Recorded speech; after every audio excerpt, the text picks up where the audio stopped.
ओम नमः शिवाय। आज हम बात करेंगे हमारा चौथा ज्योतिर्लिंग ओमकारेश्वर ममलेश्वर की, जो कि नर्मदा के तट पर स्थित है।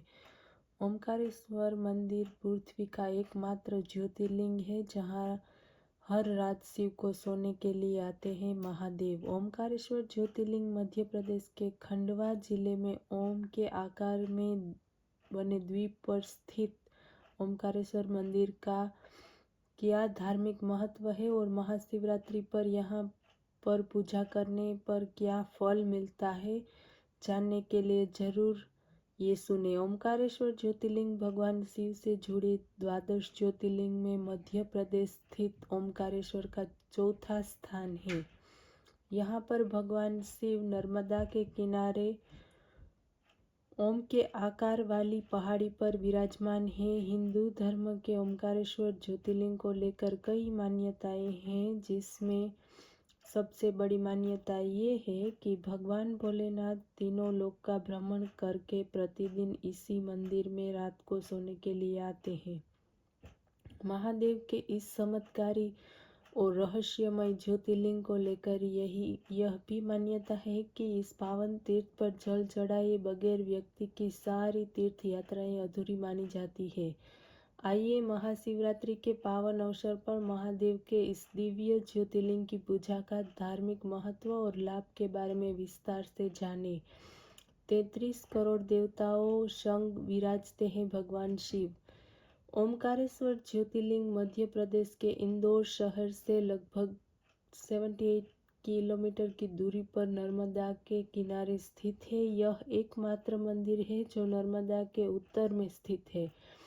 यहाँ पर भगवान शिव नदी के दोनों तट पर स्थित है। महादेव को यहाँ पर ममलेश्वर व ओमकारेश्वर के रूप में पूजा जाता है। धार्मिक मान्यता के अनुसार ओमकारेश्वर ज्योतिर्लिंग के आसपास कुल 68 तीर्थ स्थित है और यहाँ भगवान शिव 33 करोड़ देवताओं के साथ विराजमान है। महाशिवरात्रि के अवसर पर इस मंदिर में शिव भक्तों की भारी भीड़ दर्शन और पूजन के लिए उमड़ती है।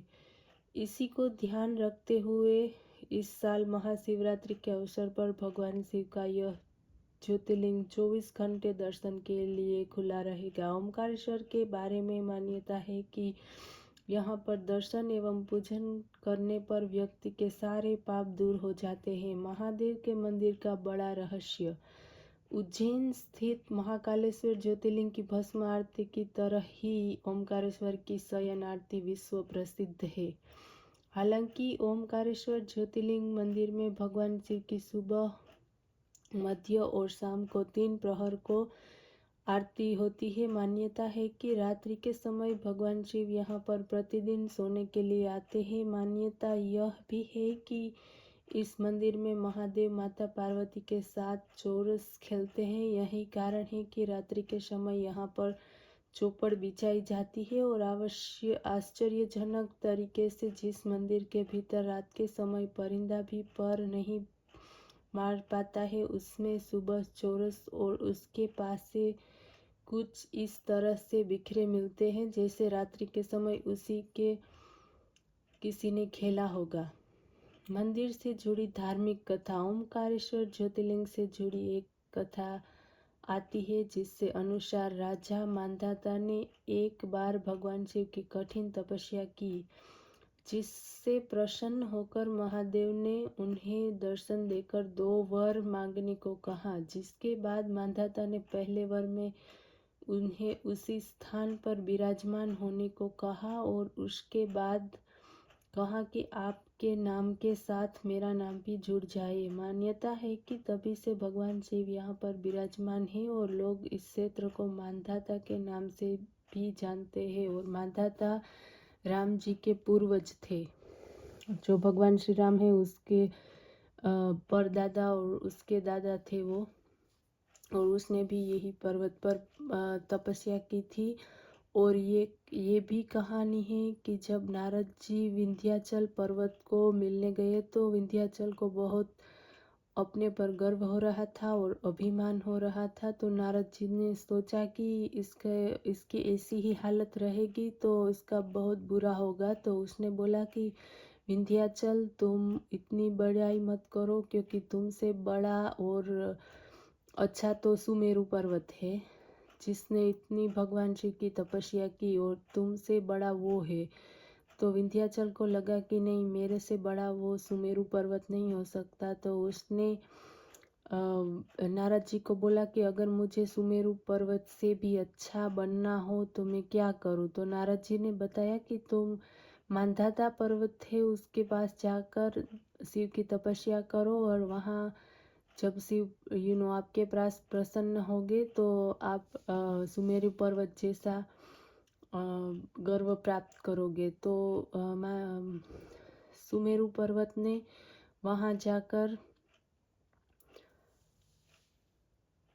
विंध्याचल पर्वत ने वहाँ जाकर सुमेरु जैसा बनने के लिए शिव की तपस्या की, और वहाँ उसने उसकी बहुत तपस्या की विंध्याचल ने शिव की। तो एक दिन शिव प्रसन्न हुए और विंध्याचल को दर्शन दिया। तो विंध्याचल ने बोला कि आप यहीं पे स्थित हो जाओ। तो भगवान शिव वहाँ पे ज्योतिर्लिंग के रूप में स्थित हो गए, और वो नर्मदा का किनारा था, और उसी नर्मदा के किनारे के दूसरी पार सभी ऋषि मुनियों तप कर रहे थे। तो उसको पता चला ऋषि मुनियों को कि सामने के किनारे भगवान शिव विंध्याचल को मिलने के लिए आए हैं।